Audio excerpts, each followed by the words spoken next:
Ladies and gentlemen, welcome back to another episode of Coupleonukes. As always, I'm your host, Mr. Whiskey, but not as always am I live streaming. Right now, we are live streaming in Instagram, Facebook, and YouTube. Hopefully, it's working. I've never done a live stream before, let alone three of them at the same time, clicking between multiple tabs here, and hopefully, I'm allowed to do that. Otherwise, parts of these live streams aren't going to make sense, but that's all right. We are here celebrating Purim, the Feast of Esther 2025, and it's going to be a great time. I'm going to talk about my journey of faith a little bit, just a quick recap, mostly the recent developments, and then we're going to get into, overview of what Purim in 2025 is looking like and what it is in general for a lot of us who don't know what that means or what that is. Then we're going to get into some fun facts about the Book of Esther, and then we're going to read it. And, it's going to be a great time. I'm excited to be doing this. I also got Audacity running in the background so that we can actually, have this accessible to all of y'all as a podcast as well. So I'm excited for this. So let's get into what Purim is. Like I said, it's also known as the Feast of Esther. And I am going to be reading this. I didn't want to memorize all this. So, y'all can call me lazy if you want, but I was not memorizing all this. I've been busy. But Purim, also known as the Feast of Esther, is a joyous Jewish holiday commemorating the survival of the Jewish people from a plot to annihilate them in ancient Persia, as recorded in the Book of Esther. I researched a lot about the date of Purim because everything was giving me a different answer. It really was. Every website I went to. So some said from March 13th at sundown until sundown March 15th. Others said sundown March 13th to sundown March 14th. I'm not sure. Either way, given all of those dates, I knew that it was safe to celebrate it on the 14th. Obviously, I did celebrate a little bit last night, and we'll be celebrating today. But what I wanted to do was the live stream right in the heart of it. So excited to be here with y'all. And yeah, it is happening right now. And I'm not going to give too much of the historical background because we're going to read that in the actual book itself. But I did want to talk about some of the traditional observances. Obviously, I'm not doing most of them just because of the way that Purim lined up this year with my schedule. But here's what I am doing. I'm doing a live stream, as I said. I am out here recording. I've got all the live streams open. I'm going to read the Book of Esther. Went to a feast last night, and I didn't get to do what I want to do, which I will be doing next year. And I'm excited for that. And that's going to be hosting an actual feast, an event. Many of y'all have heard about my gala that I'll be hosting, the annual Podcasters Gala, December 6th this year. Super excited for that. That's going to be such a great time. But in addition to that, next year, March, I believe it's March 2nd and 3rd is when Purim will be next year. Don't quote me on that. Purim 2026. We are going to be hosting a feast, and I do plan on making it a pretty huge gathering, and I will be charging mildly for tickets because one of the things that Purim is about, donating to some nonprofits, whether it's food or money for food. And so I'm going to read about that in a little bit here, but I want to have a feast, an event, maybe where everyone brings food like a potluck style, or maybe just going to host and make everything myself or have a catering company. I haven't figured it out. I've got a year to plan that. And for those of y'all who are just like me, a year goes by really fast when you have multiple events going on that you're hosting. But I am excited for that. And I want to make it where we raise a bunch of money and donate it to maybe one nonprofit or to several nonprofits, or maybe part of what I want to do as well is maybe work at like a food shelter one of those days. So definitely want to focus a lot more on the charity aspect this year. I didn't really get to branch into that, nor did I host a feast really. I went to the Melting Pot for fondue last night in Savannah, Georgia. I was celebrating multiple occasions, not just Purim, but it was a great time. I actually, if you read the description for this, and if for you didn't, I'll explain it now. I have started observing the Mosaic Law.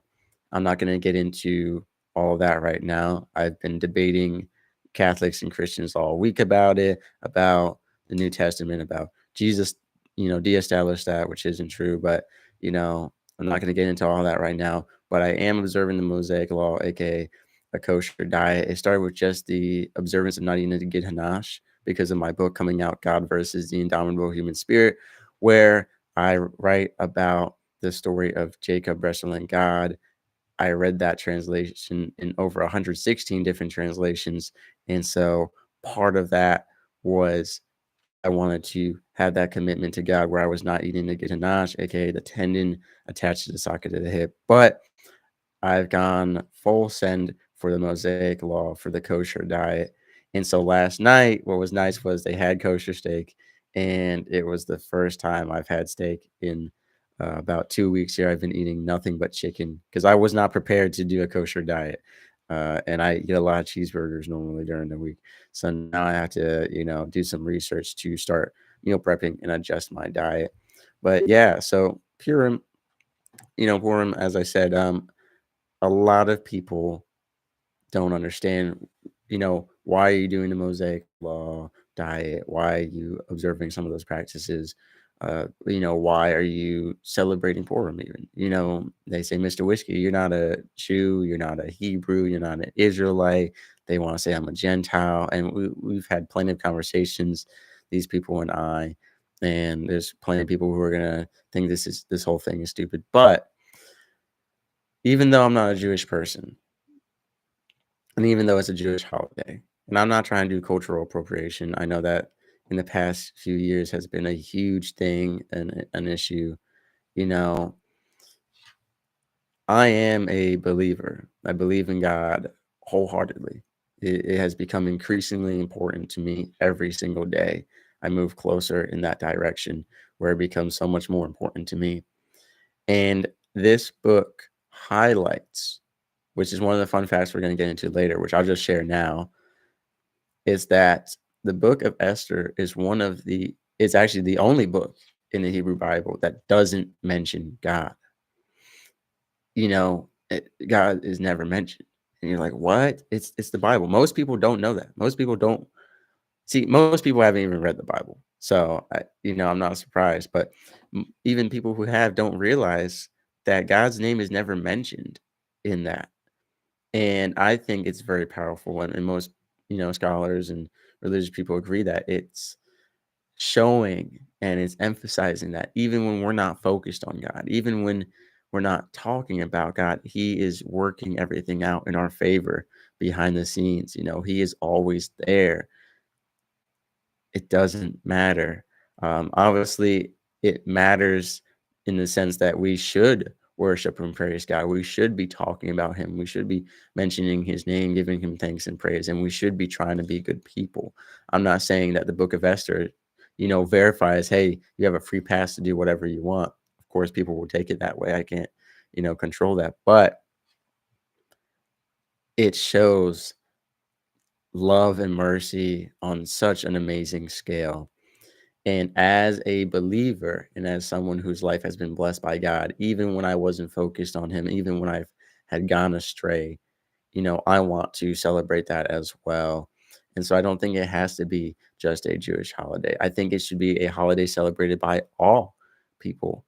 You know, we celebrate Christmas to quote celebrate the birth of Jesus Christ, which that alone is a controversial subject. We celebrate Easter to celebrate the resurrection. And there's such a focus on Jesus did this and Jesus did that, and that's great. But there's so much that God did for us long before He came down as man, and that still needs acknowledgement. And so my intention with this is to be one of the founders of integrating, believers into celebrating Purim. And I hope I'm pronouncing that right. I heard people pronounce it differently. So, but I want to start where people are celebrating this, and they are through that getting a better relationship with God.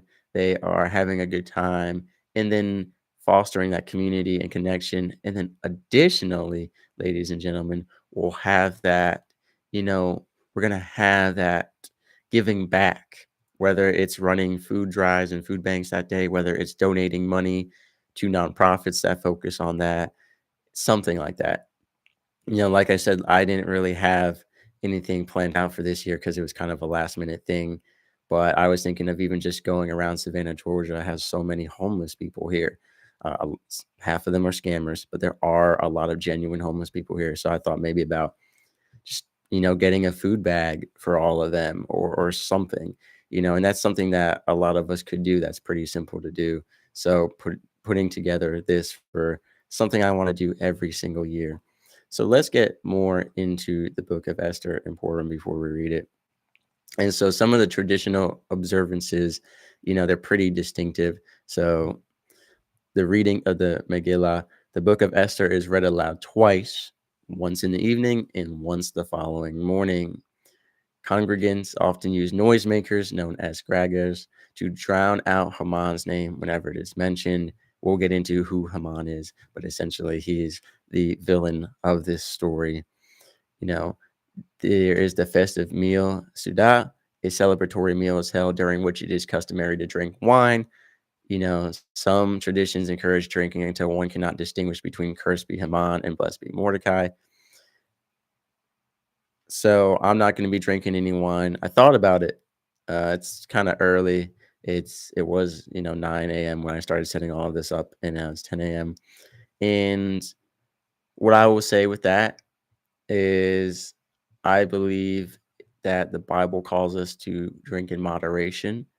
Proverb says, "Wine is a mocker, beer is a brawler. Whoever is led astray by them is a fool." And as I've shared before on other shows, keyword, whoever is led astray. In Galatians chapter 5, where it says drunkenness is one of the, you know, things that Paul lists as, we know what is right, we know what is wrong.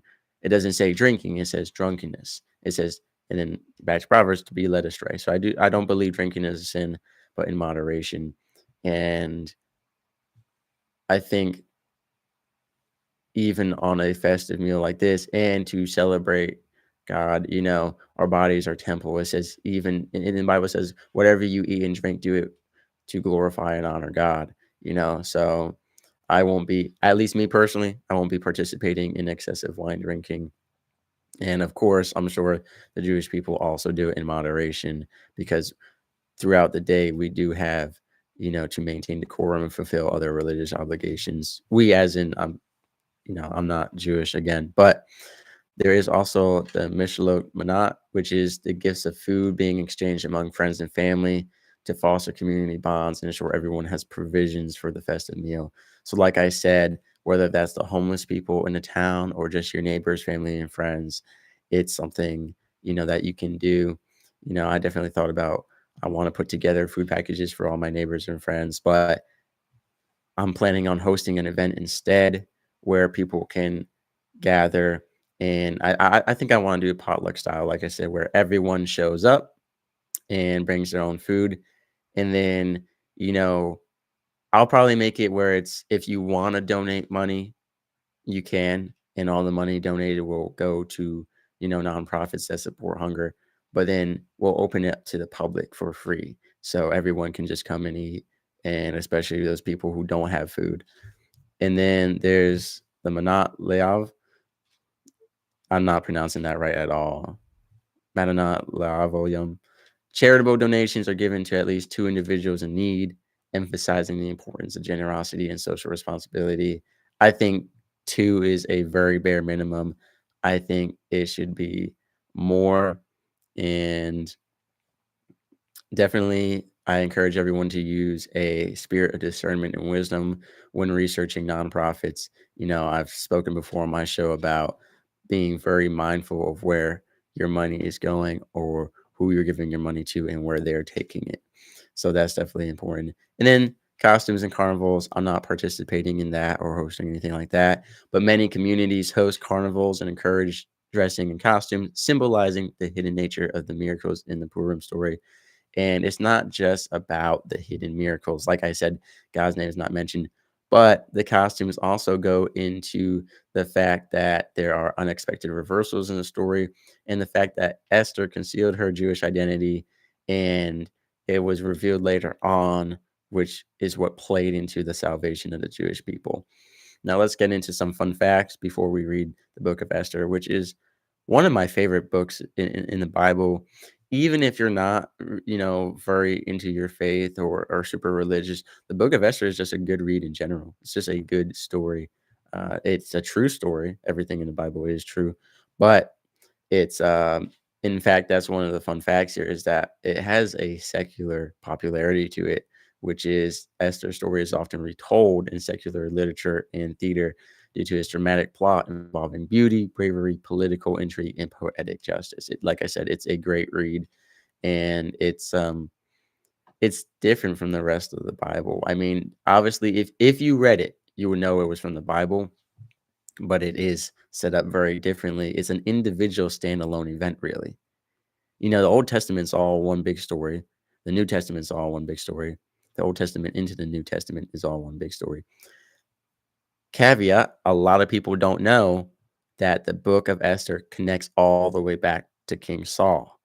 And it's funny because I heard this in a sermon the other day and it just blew my mind. And now we're going to talk about it again because I researched it. And what's interesting is that when it comes to Saul, it says that Mordecai, which is Esther's cousin, often considered her uncle, he's identified as a descendant of King Saul. Now, Haman in turn descends from King Agag of the Amalekites. King Saul was commanded by God to wipe out, I don't think it was the Amalekites. I think it was, or maybe it was the Amalekites. I get confused with the Ammonites sometimes. King Agag, I'm pretty sure, I gotta look this up again now because I read this the other day. And yeah, King Saul, he spared Agag. And I was researching this heavily the other day actually because the question was King Agag was killed later on. They held him prisoner.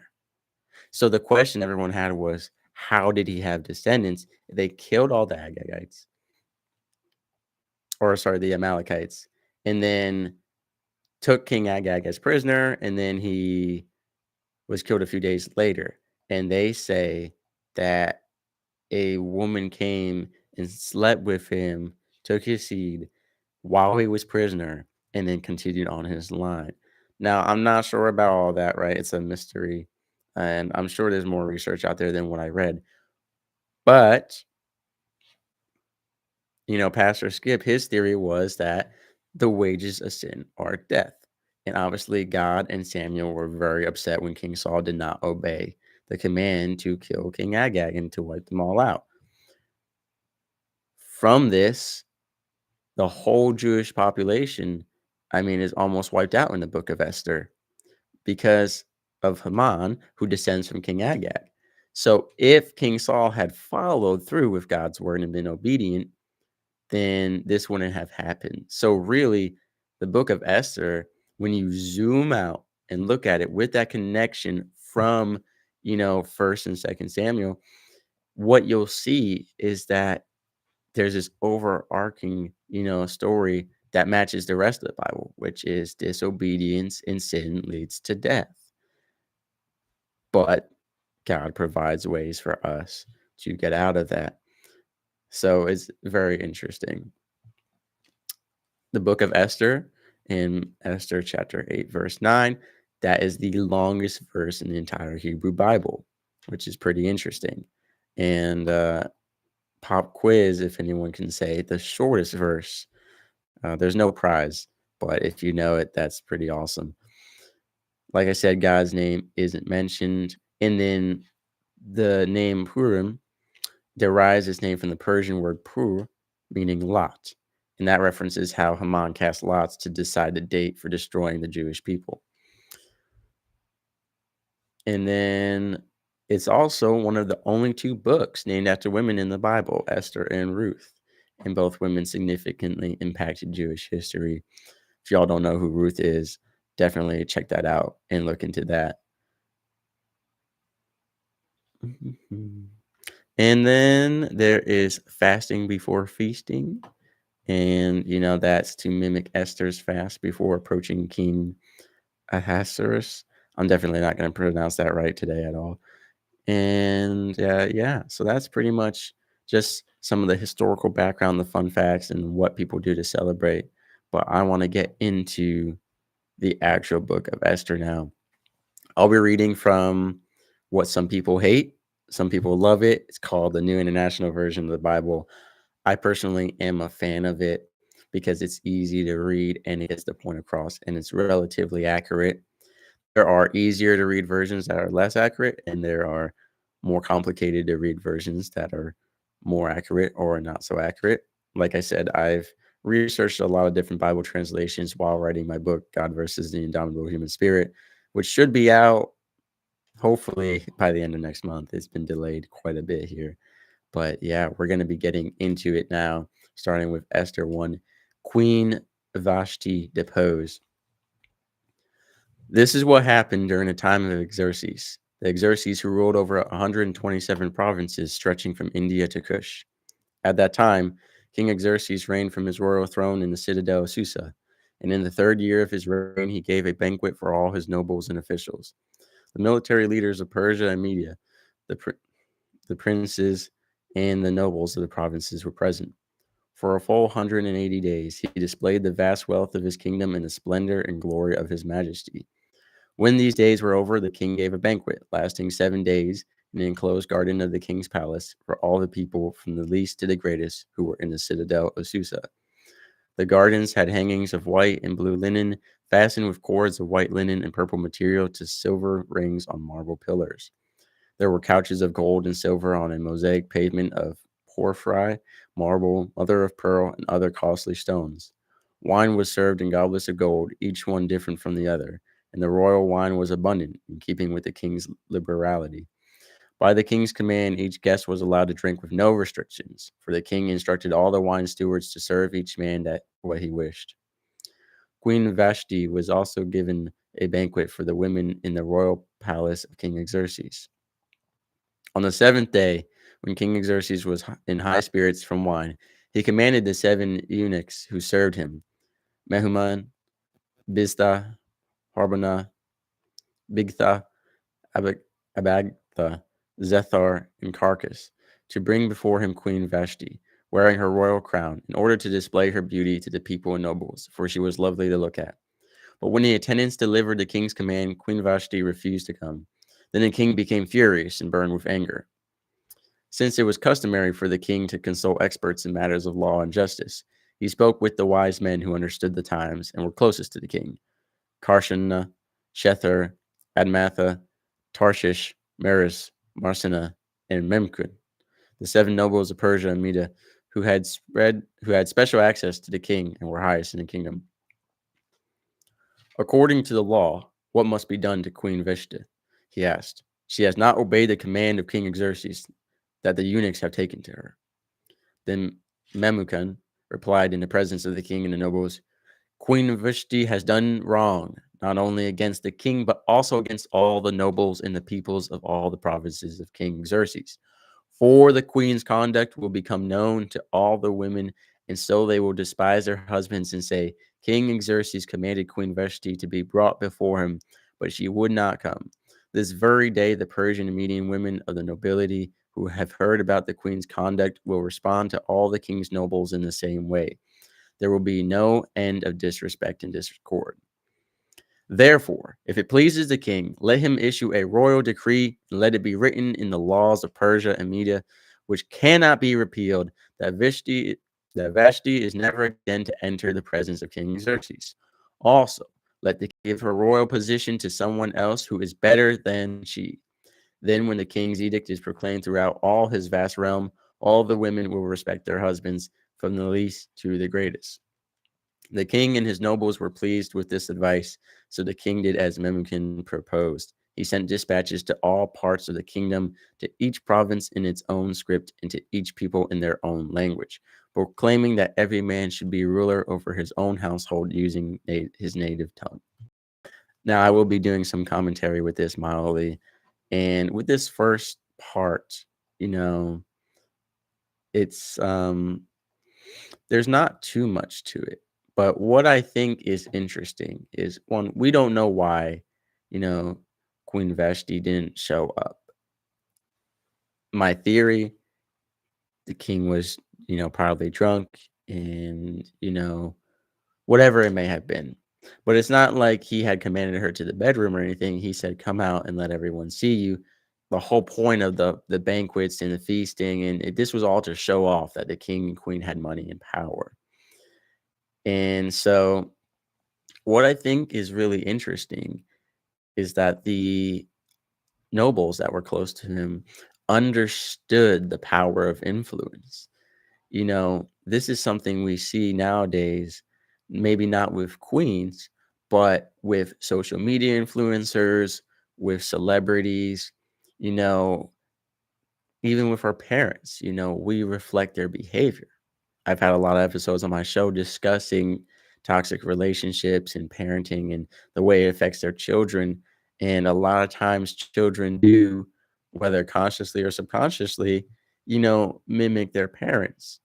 And so you apply this to this larger scale where they say, if the queen doesn't have to answer to the king, then women don't have to answer to their husbands. And obviously, we live in a day and age where we understand that not every command that is given is just. And if a woman doesn't want to adhere to that, that's acceptable if it is, reasonable and justified. However, the political flow here of if the queen doesn't have to answer to the king, why do I have to answer to you? For who are you compared to a king? I mean, just think about it. This guy has all these fancy costly stones, that are just everywhere. All these fancy curtains and these big feasts. And then let's say you're just like a mill worker, you know. If the queen doesn't have to answer to the king, why do I have to answer to you? So I think the fact that they understood how this would trickle down and influence everyone is just really, so smart and strategic. And so having this where, hey, if we don't have some kind of punishment for this, then it's gonna trickle down uncontrollably, and then that's gonna lead to more issues later on between men and women, and then that's gonna ripple throughout the kingdom, and it's gonna get into an even larger issue. So after that, Esther is made queen, Esther 2. Later, when King Xerxes' fury had subsided, he remembered Vashti and what she had done and what he had decreed about her. Then the king's personal attendants proposed, "Let a search be made for beautiful young virgins for the king. Let the king appoint commissioners in every province of his realm to bring all these beautiful young women into the harem at the citadel of Susa. Let them be placed under the care of Hegai, the king's eunuch, who is in charge of the women, and let beauty treatments be given to them. Then let the young women then let the young woman who pleases the king be queen instead of Vashti." This advice appealed to the king, and he followed it. Now there was in the citadel of Susa a Jew of the tribe of Benjamin named Mordecai, son of Jair, the son of Shimei, the son of Kish, who had been carried into exile from Jerusalem by Nebuchadnezzar, king of Babylon, among those taken captive with Jehoiakim, king of Judah. Mordecai had a cousin named Hadassah, whom he had brought up because she had neither father nor mother.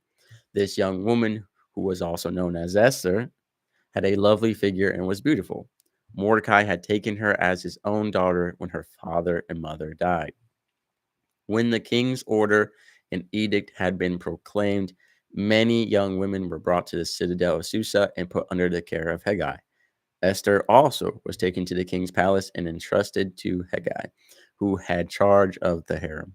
She pleased him and won his favor. Immediately, he provided her with her beauty treatments and special food. He assigned to her 7 female attendants selected from the king's palace and moved her and her attendants into the best place in the harem. Esther had not revealed her nationality and family background because Mordecai had forbidden her to do so. Every day he walked back and forth near the courtyard of the harem to find out how Esther was and what was happening to her. Before a young woman's turn came to go into the king Xerxes, she had to complete 12 months of beauty treatments prescribed for the women, 6 months with oil of myrrh, and six with perfumes and cosmetics. And this is how she would go to the king. Anything she wanted was given her to take with her from the harem to the king's palace.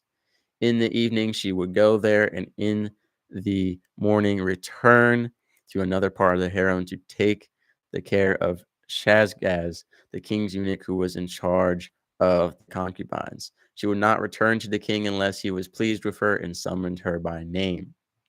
When the turn came to Esther, the young woman Mordecai had adopted the daughter of his uncle Abihail to go to the king. She asked for nothing other than what Haggai, the king's eunuch who was in charge of the harem, suggested. And Esther won the favor of everyone who saw her. She was taken to King Xerxes in the royal residence in the 10th month, the month of Tebeth, in the 7th year of his reign. Now the king was attracted to Esther more than to any of the other women, and she won his favor and approval more than any of the other virgins. So he set a royal crown on her head and made her queen instead of Vashti. And the king gave a great banquet, Esther's banquet, for all his nobles and officials. He proclaimed a holiday throughout the provinces and distributed gifts with royal liberality. And now it goes into more uncovering conspiracy, but I just want to go back in this comment on they said, hey, you need a new queen. Obviously, that's very logical, you know, so I get that part. But what is so crazy to me, this is the craziest part of the Book of Esther to me, is the time they had to wait, which is the 12 months, which is a whole year. They had to go through 12 months of beauty treatments prescribed for the women, 6 months with oil, myrrh, and 6 months with perfumes and cosmetics. I mean, what are they even doing? 12 months of just trying to become more and more beautiful to, win the favor and heart of the king. I mean, that's insane. This also means, I mean, all these women are doing 12 months of beauty treatment, so he just didn't have a queen for a year, really. I mean, they had Vashti, but she wasn't even allowed in his presence. So it's just very interesting that, I mean, that's so excessive. 12 months of beauty treatments prescribed for the women, you know. But what's we see here, again, there's been no mention in the name of God, which is the whole point. But we see that she is highly favored in everywhere she goes, with the guy in charge to just the people she meets. And what I think is so great is that she doesn't ask for anything. She just says to Haggai, the king's eunuch who was in charge of the harem, whatever you suggest, I shall present to the king. And I think that kind of speaks to, when we try to do things on our own, and with our own direction rather than God's, we're going to lose that favor. We just need to trust in God. I'm not saying that, you should just always ask other people's opinions because God is going to set them up to give you the right answer. That's not how that works. But it is interesting to look at it that way. But again, what we see is just Esther is being favored everywhere she goes, and not necessarily for any particular reason. We know she's very beautiful, and we know she seems to know how to carry herself. But again, it's so interesting that she is just so highly favored and blessed when there are obviously the king has a whole kingdom of women who are doing the same thing, going through the same beauty treatments. Some of them are probably trying to get even more to present to the king, whether it's gifts or whatever it may be. Yet she won, his heart and becomes the queen. The rest of chapter 2 is Mordecai uncovers a conspiracy. When the virgins were assembled a second time, Mordecai was sitting at the king's gate.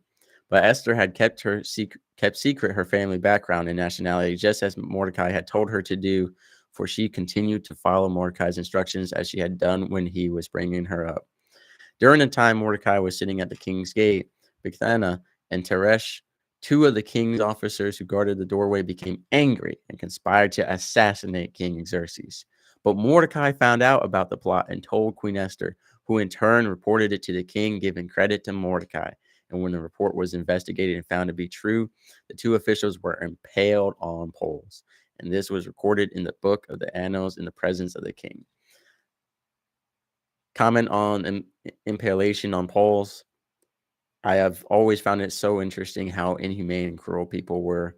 Nowadays, we're very conscious of whether it's a death sentence or whatever it may be when it comes to criminal justice. Back in the day, they were just throwing people in furnaces, stabbing them 100 times, chaining them up, having birds eat them.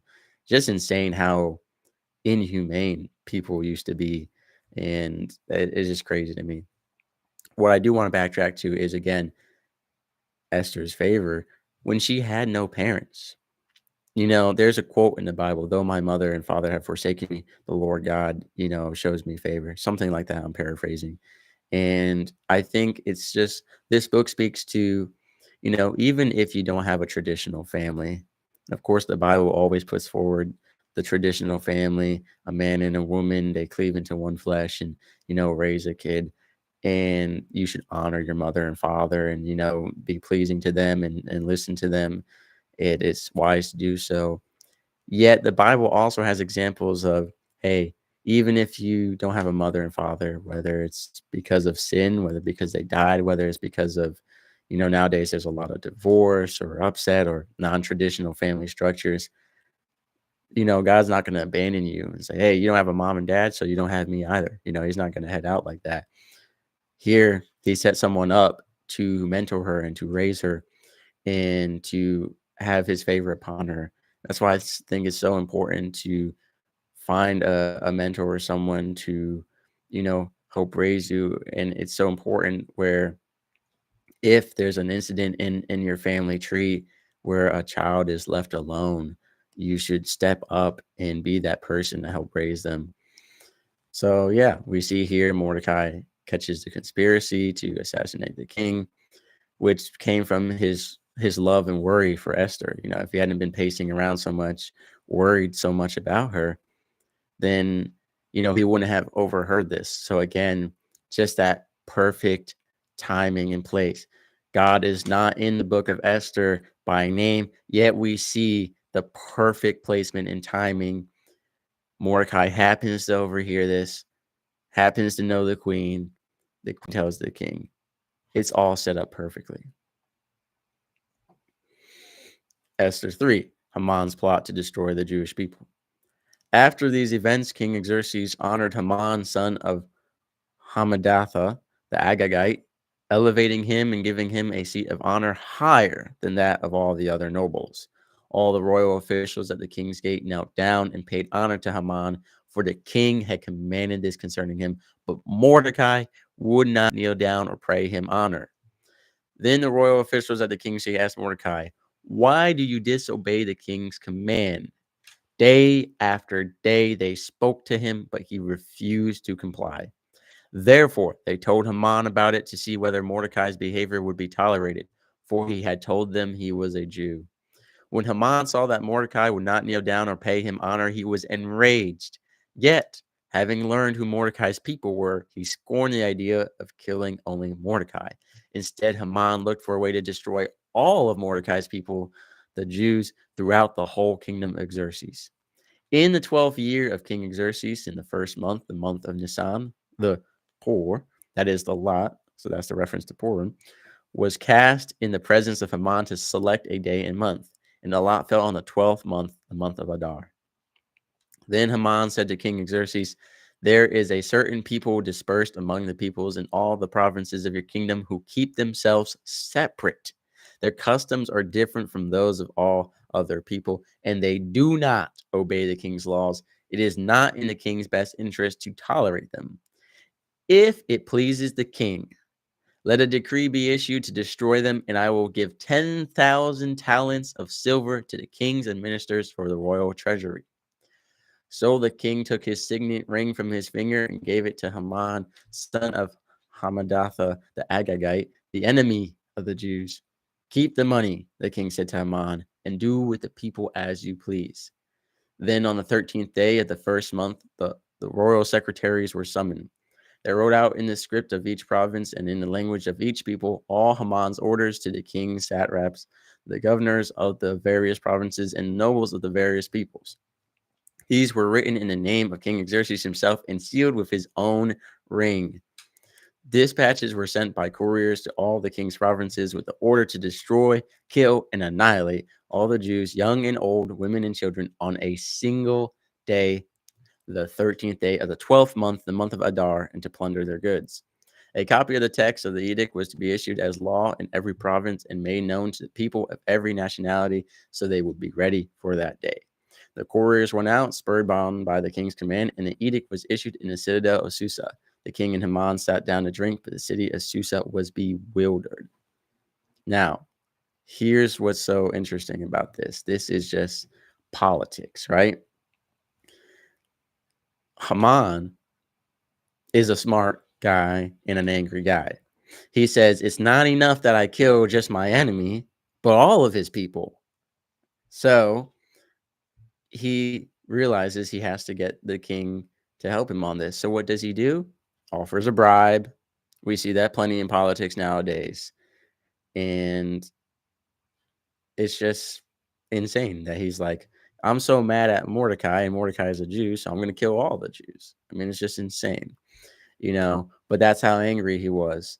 And so he offers a bribe, and then the king loves him so much that he says, forget the bribe, just kill the Jews, which is crazy that the king would love this one man so much that he would say, you want to kill all the Jews? Do it. What's so interesting as well is that in verse 10 here, it says, Haman, son of Hamadatha, the Agagite, the enemy of the Jews. So for everyone who has been listening from the beginning, that goes back to that reference of King Saul, the descendant of King Agag, and that whole story. So we have it right here, the enemy of the Jews. The Bible says it right here. So that's that reference right there. And so he puts out the decree, to just kill all of the Jewish people on a single day, young and old, women and children.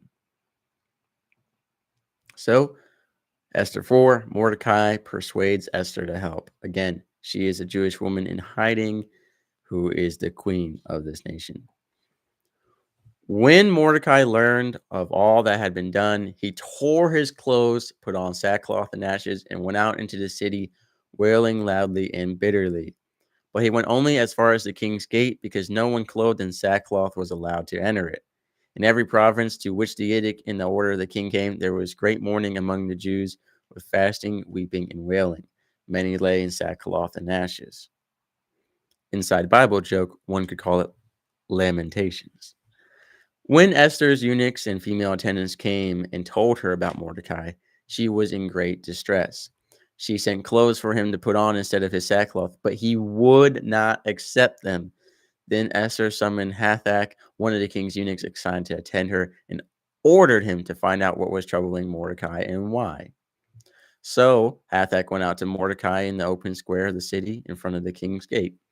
Mordecai told him everything that had happened to him, including the exact amount of money Haman had promised to pay into the royal treasury for the destruction of the Jews.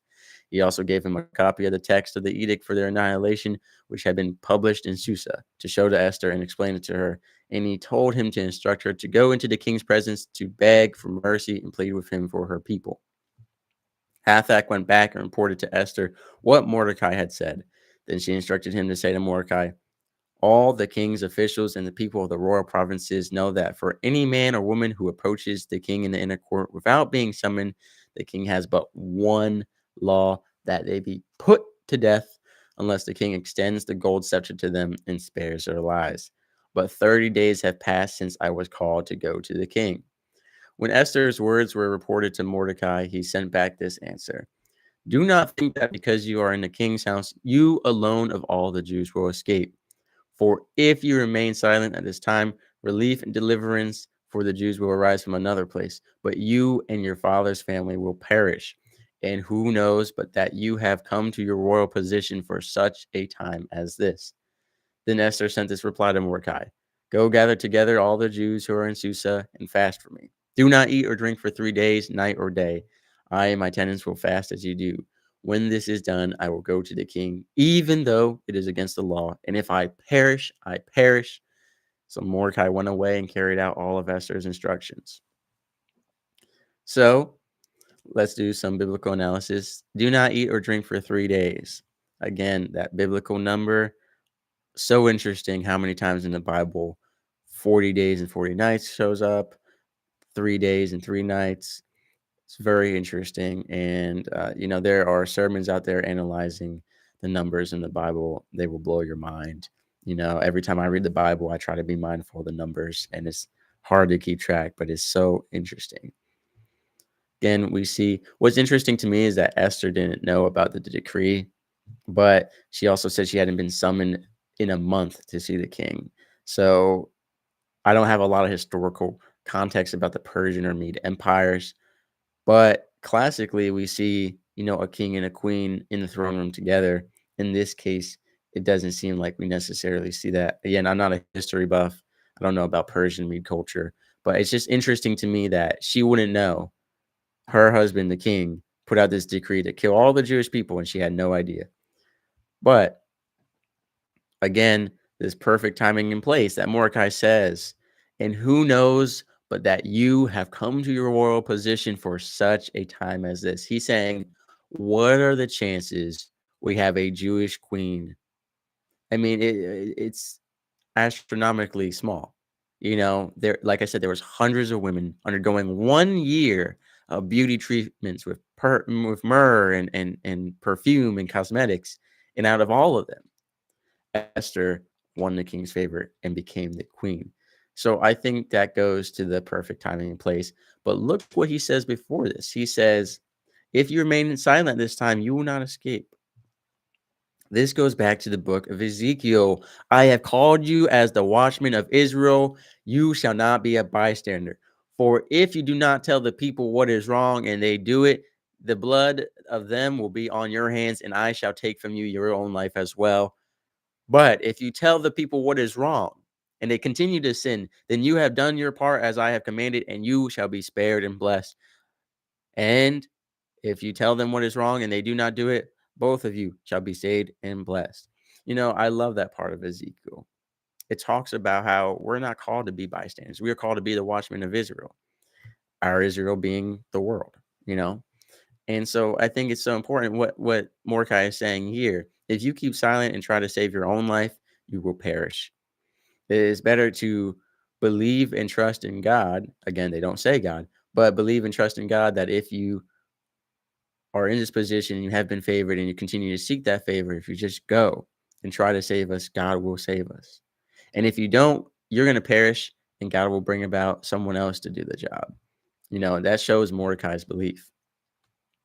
And again, he doesn't say God's name, yet he says relief and deliverance for the Jews will arise from another place. So obviously he believes in God, because he is saying, hey, somehow we're going to get out of this. He's not just manifesting it universally. He's saying he has seen it historically. Obviously, he knows the Old Testament, and he's seen what has happened. That's why he's warning Esther.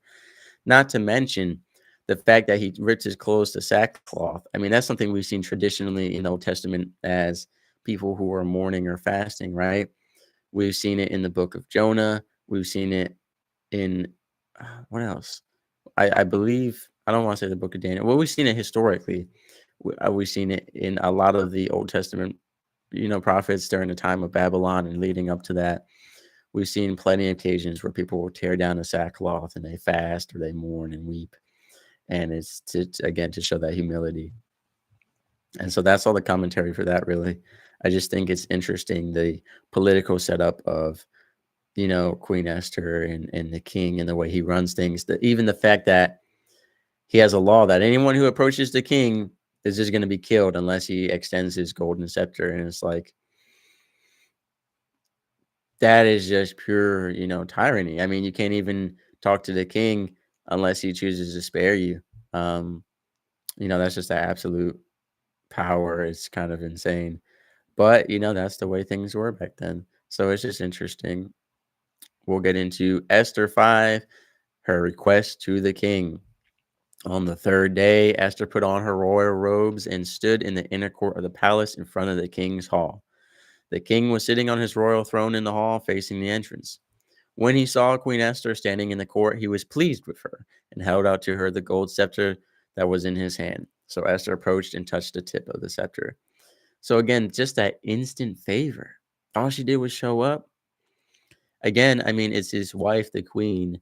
I mean, he has no reason to just annihilate her. Yet, he's also got no reason to just kill all the Jewish people other than Haman's request, and he's doing that. And also, we saw that he's had issues with a queen in the past. Then the king asked, "What is it, Queen Esther? What is your request? Even up to half the kingdom, it will be given to you."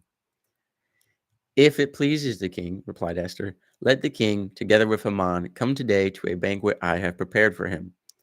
"Bring Haman at once," the king said, "so that we may do what Esther asks."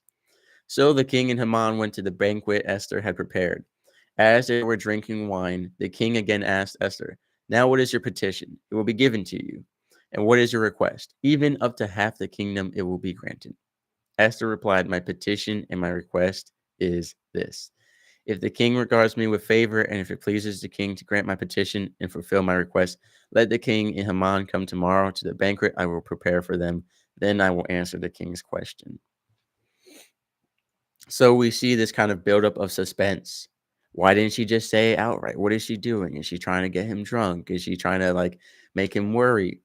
But we see this instant favor where God just, not God, sorry, where the king was just, "What do you want?" I mean, it kind of speaks of of the favor upon her, because what we see is anyone else who goes into the inner court will get killed if he doesn't extend the golden scepter. And assuming we have to assume a bit of historical, history here, that plenty of people had been killed for going into the inner court. He had the law in place for a reason. I assume it was enacted several times. But she walks in and he goes, "You could have half the kingdom, whatever, what up to that, like it will just be given to you." So what's interesting is we see her have Haman and the king go to this feast that she prepares, and then she says, "We're going to do another one tomorrow. Then I'll answer your question." So this strange buildup of suspense that has us wondering, like, what's going on. And then we have Haman's rage against Mordecai. Haman went out that day happy and in high spirits, but when he saw Mordecai at the king's gate and observed that he neither rose nor showed fear in his presence, he was filled with rage against Mordecai. Nevertheless, Haman restrained himself and went home. Calling together his friends and Zeresh, his wife, Haman boasted to them about his vast wealth, his many sons, and all the ways the king had honored him, and how he had elevated him above all the other nobles and officials. "And that's not all," Haman added. "I'm the only person Queen Esther invited to accompany the king to the banquet she gave, and she has invited me along with the king tomorrow. But all this gives me no satisfaction as long as I see that Jew Mordecai sitting at the king's gate." So we get his hatred here. He goes, "What is all this stuff to me if this man will not respect me?" And that's a very interesting mindset to have. His wife Zeresh and all his friends said to him, "Have a pole set up reaching to a height of 50 cubits, that is about 75 feet or 23 meters, and ask the king in the morning to have Mordecai impaled on it. Then go with the king to the banquet and enjoy yourself." The suggestion delighted Haman, and he had the pole set up. So again, a 75-foot pole to impale this man on.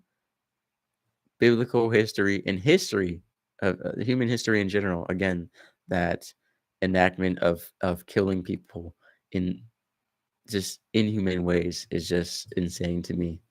Very interesting. Again, 75 feet. I mean, that's a display. That's a huge display right there. The mindset that I have all of this power and money in the kingdom, yet so long as one man is against me, I will never be satisfied. I mean, it speaks to some level of greed and pride. That's what that is. Because at the end of the day, it could be like, all right, this guy Mordecai, who he specifies as a Jew. I mean, you can see he says, "So as long as I see that Jew Mordecai sitting at the king's gate," we see that emphasis on hating him because he is a Jewish person. Would he hate him as much if he was a Persian or a Mede? I can't speak on his behalf. He's dead. But it's certainly interesting that he would let this one man bug him so much. He has everything he could want, yet he's letting this thing eat away at his pride. And ultimately, the wages of sin are death, right? We're going to see what happens to him because of his pride and greed. Mordecai is honored in Esther 6. That night, the king could not sleep. So he ordered the book of the Chronicles, the record of his reign, to be brought in and read to him. Funny side note, the king can't sleep, so he goes, "Read to me everything I've done. Read to me my life story." I just think that's so funny. Could you imagine you can't sleep or someone can't sleep and they say, "Hey, we want you to go get my life story and read it to me that I might, have good dreams." It's just so funny to me. But it was found, recorded there that Mordecai had exposed Bigthana and Teresh, two of the king's officers who guarded the doorway, who had conspired to assassinate King Xerxes. "What honor and recognition has Mordecai received for this?" the king asked. Which, again, we're seeing he is a bit of a fair king. "Nothing has been done for him," his attendants answered. The king said, "Who is in the court?" Now Haman had just entered the outer court of the palace to speak to the king about impaling Mordecai on the pole he had set up for him. His attendants answered, "Haman is standing in the court." "Bring him in," the king ordered. When Haman entered, the king asked him, "What should be done for the man the king delights to honor?" Now Haman thought to himself, "Who is there that the king would honor rather than me?" So he answered the king, "For the man the king delights to honor, have them bring a royal robe the king has worn, and a horse the king has ridden, one with a royal crest placed on its head. Then let the robe and horse be entrusted to one of the king's most noble princes. Let them robe the man the king delights to honor, and lead him on the horse through the city streets, proclaiming before him, 'This is what is done for the man the king delights to honor.' Go at once," the king commanded Haman. "Get the robe and the horse, and do just as you have suggested for Mordecai the Jew, who sits at the king's gate. Do not neglect anything you have recommended." So Haman got the robe and the horse. He robed Mordecai and led him on horseback through the city streets, proclaiming before him, "This is what is done for the man the king delights to honor." After Mordecai returned to the king's gate, but Haman rushed home with his head covered in grief and told Zeresh, his wife, and all his friends everything that had happened to him. His advisors and his wife Zeresh said to him, "Since Mordecai, before whom your downfall has started, is of Jewish origin, you cannot stand against him. You will surely come to ruin." While they were still talking with him, the king's eunuchs arrived and hurried Haman away to the banquet Esther had prepared. I couldn't help but laugh because Haman, in his greed and pride, says, "Obviously, the king is trying to bless me." So he gives this grand answer of everything he wants and then has to give it to the guy he hates. Again, God is not mentioned in the book of Esther. Yet, this is what they say. "Since Mordecai, before whom your downfall has started, is of Jewish origin, you cannot stand against him. You will surely come to ruin." What are they referencing then? Well, they're referencing historically that they know the God of Israel, the God of the Jewish people, cannot be stood against. That's what they're talking about. That's what they're referencing. It's not like they say Mordecai is a Jew, so he has special powers. They're saying historically, everyone who has come against the Jewish people has been brought to ruin. Obviously, Babylon had its time, but even that had its time and place. There is a season for everything. There is nothing new under the sun. Ecclesiastes reference.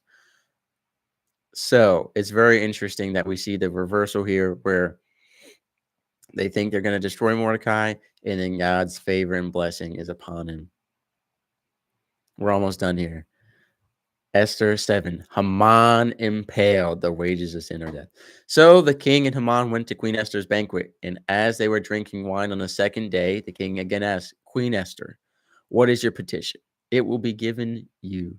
What is your request? Even up to half the kingdom, it will be granted." Then Queen Esther answered, If I have found favor with you, your majesty, and if it pleases you, grant me my life. This is my petition, and spare my people. This is my request. For I and my people have been sold to be destroyed, killed, and annihilated. If we had merely been sold as male and female slaves, I would have kept quiet, because no such distress would justify disturbing the king. King Xerxes asked Queen Esther, "Who is he? Where is he, the man who has dared to do such a thing?" Esther said, "An adversary, an enemy, this vile Haman." Then Haman was terrified before the king and queen. The king got up in a rage, left his wine, and went out into the palace garden. But Haman, realizing that the king had already decided his fate, stayed behind to beg Queen Esther for his life. Just as the king returned from the palace garden to the banquet hall, Haman was falling on the couch where Esther was reclining. The king exclaimed, "Will he even molest the queen while she is with me in the house?" As soon as the words left the king's mouth, they covered Haman's face. Then Harbonah, one of the eunuchs attending the king, said, "A pole reaching to a height of 50 cubits stands by Haman's house. He had it set up for Mordecai, who spoke up to help the king." The king said, "Impale him on it." So they impaled Haman on the pole he had set up for Mordecai. Then the king's fury subsided.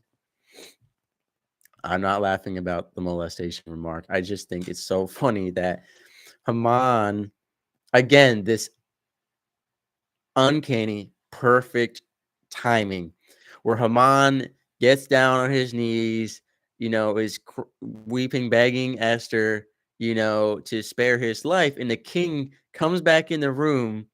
And again, when I was in the military, they would say perception is everything. And I don't always believe that. But in this case, perception, the king perceives it as he thinks Haman is trying to molest the queen. Um, or even the fact that he was begging her and groveling at her feet was displeasing to the king. And he says, "Will he even molest the queen while she is with me in the house?" Not only are you going to molest her, but I'm right here, you know, and I love that. I mean, this is written so well. As soon as the word left the king's mouth, they covered Haman's face. Could you imagine Haman? He knows he's about to be killed. He goes to beg the queen for his life. And as he's on his knees begging her, she's sitting on the couch reclining. The king comes in and says, "Will you even molest the queen while she is with me?" And his face just, I can picture this in my head. His face just like the absolute fear and like, this is a big misunderstanding. And then not to mention the advisors come in and they say, he has a pole right in front of his house to kill Mordecai, the guy who saved your life. So, I mean, the king is just furious. And it's so interesting that this goes back to one of my favorite quotes from Genesis, often misquoted, but a great Bible quote in general, which is from Genesis.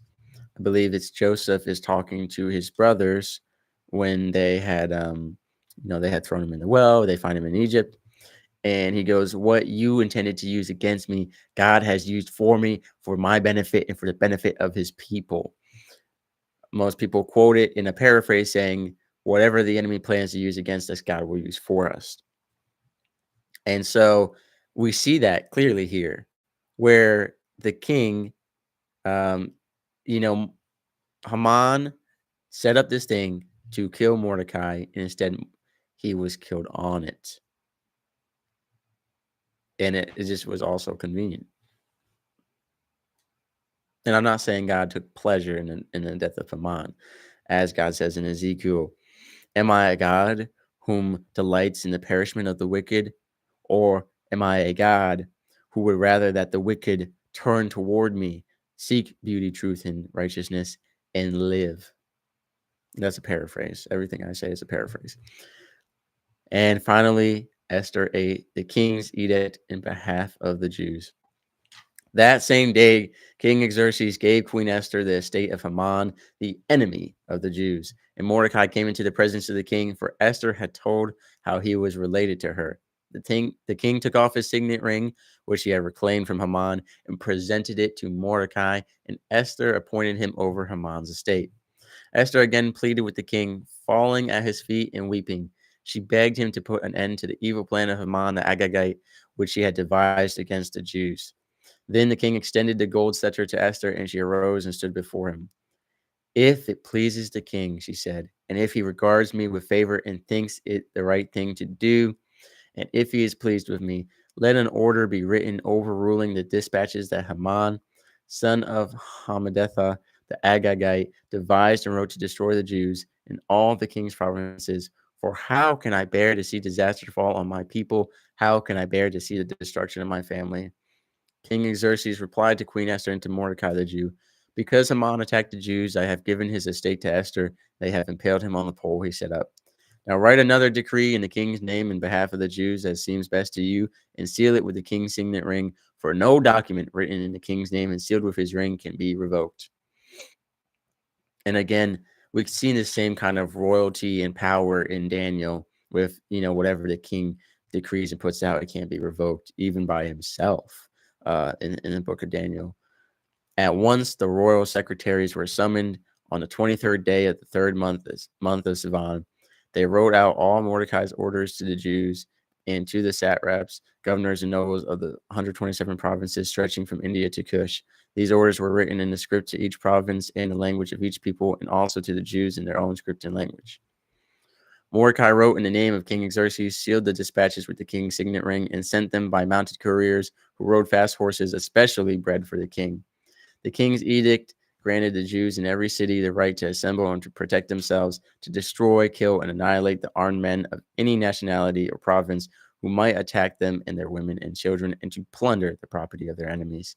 The day appointed for the Jews to do this in all the province of King Xerxes was the 13th day of the 12th month, the month of Adar. A copy of the text of the edict was to be issued as law in every province and made known to the people of every nationality, so that the Jews would be ready on that day to avenge themselves on their enemies. The couriers riding the royal horses went out, spurred on by the king's command, and the edict was issued in the citadel of Susa. The triumph of the Jews. When Mordecai left the king's presence, he was wearing royal garments of blue and white, a large crown of gold, and a purple robe of fine linen. And the city of Susa held a joyous celebration. For the Jews, it was a time of happiness and joy, gladness and honor. In every province and in every city to which the edict of the king came, there was joy and gladness among the Jews, with feasting and celebrating. And many people of other nationalities became Jews because fear of the Jews had seized them. Pardon me. Esther 9.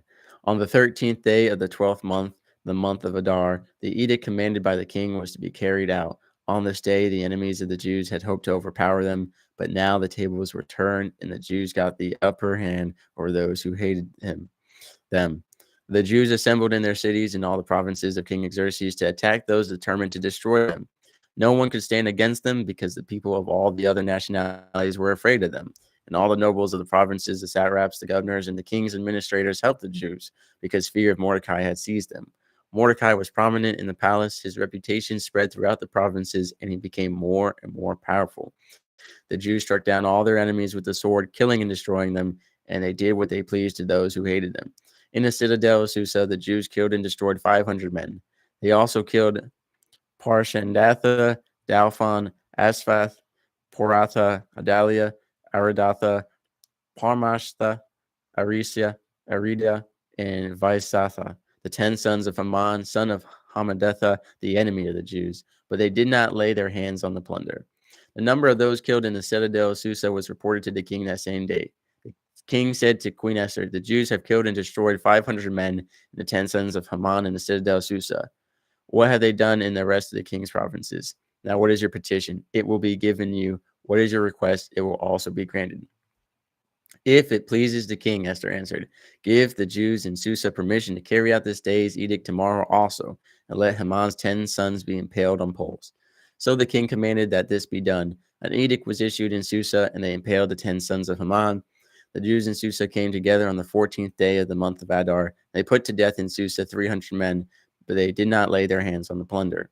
Meanwhile, the remainder of the Jews who were in the king's provinces also assembled to protect themselves and get relief from their enemies. They killed 75,000 of them, but did not lay their hands on the plunder.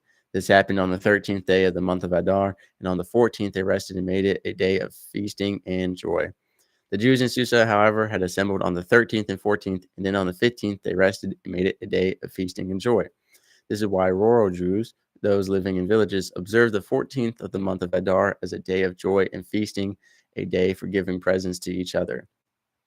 So we see the tables turn here. The Jewish people are saved. I don't support that the way they set it up was that they said, instead of just, I guess because here's what happened. They they couldn't revoke the original decree that said, "Hey, we're not going to kill all the Jewish people on that, day." So they put out a decree saying the Jewish people had permission to kill everyone who tried to kill them. That this whole thing where a king can't take back something he signed in his name and sealed with a ring, it kind of sets you up for a trap. I mean, think of Daniel. The king was like, "Oh shoot, I fell for a trap and I can't revoke my own, word that I put out." This idea that everything the king does is permanent, I mean, it puts a demand of mindfulness on a leader that, I mean, most of us, especially those in power, just don't have, you know. And so if this had been a kingdom where he could have just taken his word back or destroyed the decree or put out a decree destroying that decree, they wouldn't have had to have so much bloodshed. So I think it's important to have the ability to keep leaders in check, and for leaders, if a decision they made was wrong, or if a group of people who advised them put together a decision that he agreed with and realized it was wrong, he or she should be able to take that back. I think it's so important to have that ability, or to reanalyze it, to have accountability. And because again, I don't want to say the king was tricked in this book, but Haman came to him and said, "Hey, I want to kill all the Jewish people." And he said, "Sure." And then later was like, "Actually, that's a bad idea, but too late now. So we're just gonna make it where all the Jewish people can kill anyone who tries to kill them." And I mean, it's so much unnecessary bloodshed. But it happened that way, and that was that. Purim established. Mordecai recorded these events, and he sent letters to all the Jews throughout the provinces of King Xerxes, near and far, to have them celebrate annually the 14th and 15th days of the month of Adar, as a time when the Jews got relief from their enemies, and as the month when their sorrow was turned into joy and their mourning into a day of celebration. He wrote them to observe the days as days of feasting and joy, and giving presents to food to one another and gifts to the poor. So the Jews agreed to continue the celebration they had begun, doing what Mordecai had written to them. For Haman, son of Hammedatha, the Agagite, the enemy of all the Jews, had plotted against the Jews to destroy them, and had cast the poor, that is the lot, for their ruin and destruction. But when the plot came to the king's attention, he issued written orders that the evil scheme Haman had devised against the Jews should come back onto his own head, that he and his sons should be impaled on poles. Therefore, these days were called Purim, from the word poor, meaning the lot. Because of everything written in this letter, and because of what they had seen and what had happened to them, the Jews took it on themselves to establish the custom that they and their descendants and all who joined them should without observe these 2 days every year in the way prescribed and at the time appointed. They should be remembered and observed in every generation by every family, and in every province and in every city. And these days of Purim should never fail to be celebrated by the Jews, nor should the memory of those days die out among their descendants. So Queen Esther, daughter of Abihail, along with Mordecai the Jew, wrote with full authority to confirm the second letter concerning Purim. And Mordecai sent letters to all the Jews in the 127 provinces of Xerxes' kingdom, words of goodwill and assurance to establish the days of Purim as their designated times, as Mordecai the Jew and Queen Esther had decreed for them, and as they had established for themselves and their descendants in regard to their times of fasting and lamentation. Esther's decree confirmed these regulations about Purim, and was written down in the records. Esther 10, the greatness of Mordecai. King Xerxes imposed tribute throughout the empire to its distant shores, and all his acts of power and might, together with a full account of the greatness of Mordecai, whom the king had promoted. Are they not written in the book of the annals of the king of Media and Persia? Mordecai, the Jew, was second in rank to King Xerxes, preeminent among the Jews, and held in high esteem by his many fellow Jews because he worked for the good of his people and spoke up for the welfare of all the Jews. Ladies and gentlemen, I don't know why I thought the Book of Esther was only 8 books. Totally got confused there. On the Bible website, when I tried to look down, it only showed me 8 chapters, but that's all right. Again, just to go over Purim itself, obviously here in this chapter 9, it said it spoke of a 14th and 15th day and all that. Today happens to be March 14th, but that is a different calendar than ours. So, like I said, next year I believe it's March 2nd and 3rd. The dates are different each year because it doesn't follow our calendar. But again, uncanny coincidence that it's March 14th today. So that is what I did for Purim this year. Like I said, I did the live streams, Instagram, YouTube, and Facebook. Plus, I'm going to have this available as a podcast episode, which you can find on 20 different platforms. So I hope y'all enjoyed. If you've never read the Book of Esther, I hope you liked it. Like I said, it's a different book compared to everything else in the Bible, a different style. And I think it's really cool.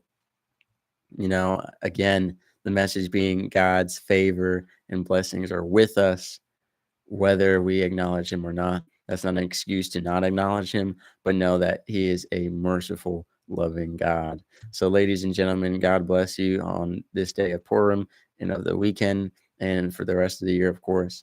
And next year, like I said, be on the lookout for I'm going to be hosting a huge feast to help give out food and money to those in need and to have a joyous time as a congregation of believers celebrating the love and mercy of our Father Yahweh in heaven. So thank y'all kindly.